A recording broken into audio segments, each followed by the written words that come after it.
आपलं शहर आता स्मार्ट होतंय. मग तुम्ही कधी स्मार्ट होताय?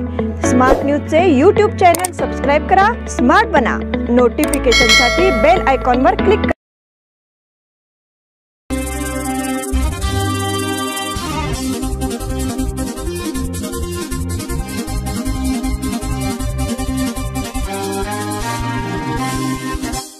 Life is made for sharing. So before we bid one another adieu, take a minute to read me chapters of your story.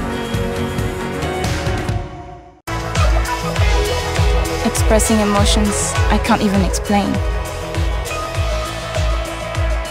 It all feels like me.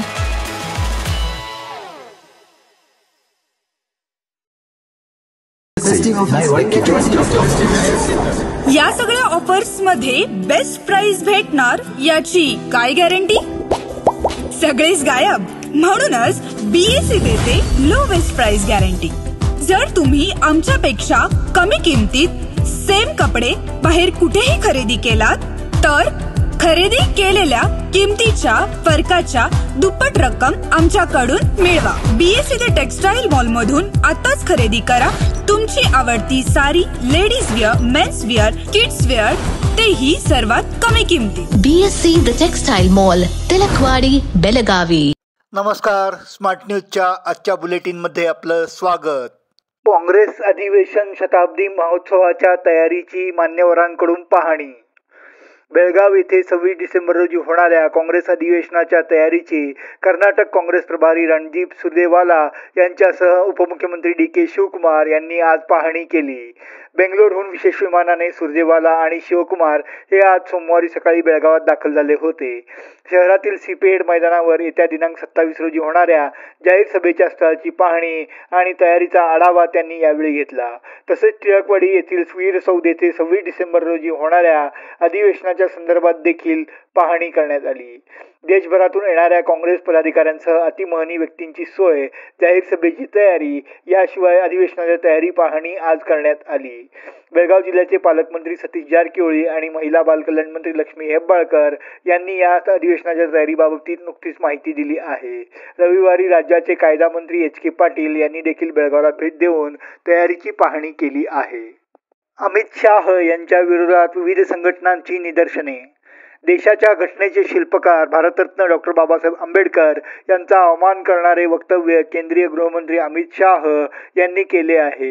यामुळे यांची त्यांच्या पदावरून ताबडतोब हकालपट्टी करावी अशी मागणी बेळगावातील वकील संघटना तसेच भारतरत्न डॉक्टर बाबासाहेब आंबेडकर अभिमानी बळग बेळगाव या संघटनेतर्फे राष्ट्रपतींकडे करण्यात आली आहे. बेळगाव शहरातील वकील आणि भारतरत्न डॉक्टर बाबासाहेब आंबेडकर अभिमानी बळगच्या कार्यकर्त्यांनी सोमवारी सकाळी जिल्हाधिकारी कार्यालयासमोर निदर्शने करत आंदोलन छेडले. तसेच उपरोक्त मागणीचे निवेदन राष्ट्रपतींकडे धाडण्यासाठी जिल्हाधिकाऱ्यांना सादर केले. जिल्हाधिकाऱ्यांच्या सहाय्यकांनी निवेदनाचा स्वीकार करून त्वरेने पुढील कार्यवाही करण्याचे आश्वासन दिले. यावेळी बोलताना आंदोलनाचे नेतृत्व करणाऱ्या वकिलांनी केंद्रीय गृहमंत्री अमित शाह यांच्यावर जोरदार टीका केली. गृहमंत्री अमित शाह यांनी भारतरत्न डॉक्टर बाबासाहेब आंबेडकर यांचा केलेला अवमान म्हणजे देशातील 120 कोटी जखमींचा अपमान आहे असे त्यांनी म्हटले आहे. मराठा बँकेवर सत्ताधारींचा झेंडा कायम. अत्यंत चुरशीच्या ठरलेल्या मराठा सहकारी बँकेच्या निवडणुकीत सत्ताधारी गटाच्या पॅनलने सत्ता कायम राखली. केवळ सामान्य गटातील एक जागा वगळता सर्व जागांवर विजय मिळवता आला. त्यामुळे बँकेत विद्यमान संचालकांचे पॅनल दिग्विजयी ठरले आहे. विद्यमान चेअरमन दिगंबर पवार यांच्या नेतृत्वाच्या गटाची सत्ता राहणार असून याआधी प्रशांत चिगरे हे OBC अ गटातून बिनविरोध निवडून आले आहेत. रविवारी दिवसभर मराठा बँकेसाठी अगदी चुरशीने मतदान झाले. निवडणुकीचे निकाल ऐकण्यासाठी रात्री उशिरापर्यंत लोकांनी बँकेसमोर गर्दी केली होती. अनुसूचित जाती गटातून अशोक कांबळे यांनी विजय मिळवला. त्यांना 841 मते मिळाली. तर त्यानंतर राखीव महिला गटातून रेणू किल्लेकर आणि दीपाली दळवी यांनी विजय मिळवला. त्यांना अनुक्रमे 1063 आणि 868 इतकी मते मिळाली. त्यानंतर मागास ब गटातून विश्वजित हसबे यांनी विजय मिळवला. त्यांना 791 इतकी मते मिळाली. अनुसूचित जमाती गटातून लक्ष्मण नाईक यांनी विजय मिळवला. त्यांना 921 इतकी मते मिळाली. सत्ताधारी गटातील पॅनलमधील विक्रम कदम पाटील यांना विद्यमान संचालक लक्ष्मण होनगेकर यांच्याकडून पराभवाचा सामना करावा लागला. विनायक होनगेकर हे 9व्या जागेसाठी निवडून आले. निकाल घोषित करण्यात आल्यानंतर समर्थकांकडून फटाके वाजवून जल्लोष व्यक्त करण्यात आला. सामान्य गटातील विजयी उमेदवारांना मिळालेली मते पुढील प्रमाणे: दिगंबर पवार 921, बाळाराम पाटील 883, बाळासाहेब काकतकर 868, विनोद हंगीरकर 863, मोहन चौगुले 783, विश्वनाथ हंडे 771, मोहन बेळगुणकर 733, लक्ष्मण होनगेकर 665 आणि विनायक होनगेकर 648 हे सर्व उमेदवार विजयी ठरले. येशू ख्रिस्त जन्मोत्सवाच्या निमित्ताने विशेष कार्यक्रमाचे आयोजन. ख्रिस्ती धर्मियांचे श्रद्धास्थान असणाऱ्या भगवान येशू यांच्या जन्माचे यंदाचे 2025वे वर्ष आहे.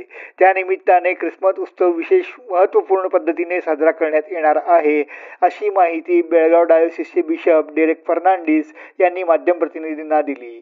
यावेळी बोलताना ते म्हणाले की आनंद, प्रेम, शांती आणि आध्यात्मिक नूतनीकरणाचा हंगाम ख्रिसमस साजरा करण्यासाठी जग उत्सुक आहे. 25 डिसेंबर रोजी साजरा केला जाणारा ख्रिसमस हा येशू ख्रिस्ताच्या जन्माचे प्रतीक आहे.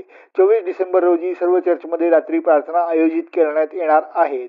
ख्रिसमस कॅरोल्सचेही गायन करण्यात येईल.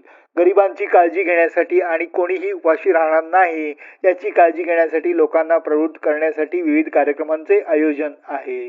त्याचप्रमाणे येत्या दिनांक 29 डिसेंबर रोजी बेळगावच्या फातिमा कॅथेड्रल येथे 2025 जयंती वर्षाचे भव्य उद्घाटन होणार आहे. कर्नाटकात बेळगाव विभागासह कोल्हापूर जिल्ह्यातील चंदगड यासह धारवाड, हावेरी, गदग, बगलकोट या जिल्ह्यातील लोक या कार्यक्रमात सहभागी होणार आहेत, अशी माहिती त्यांनी दिली.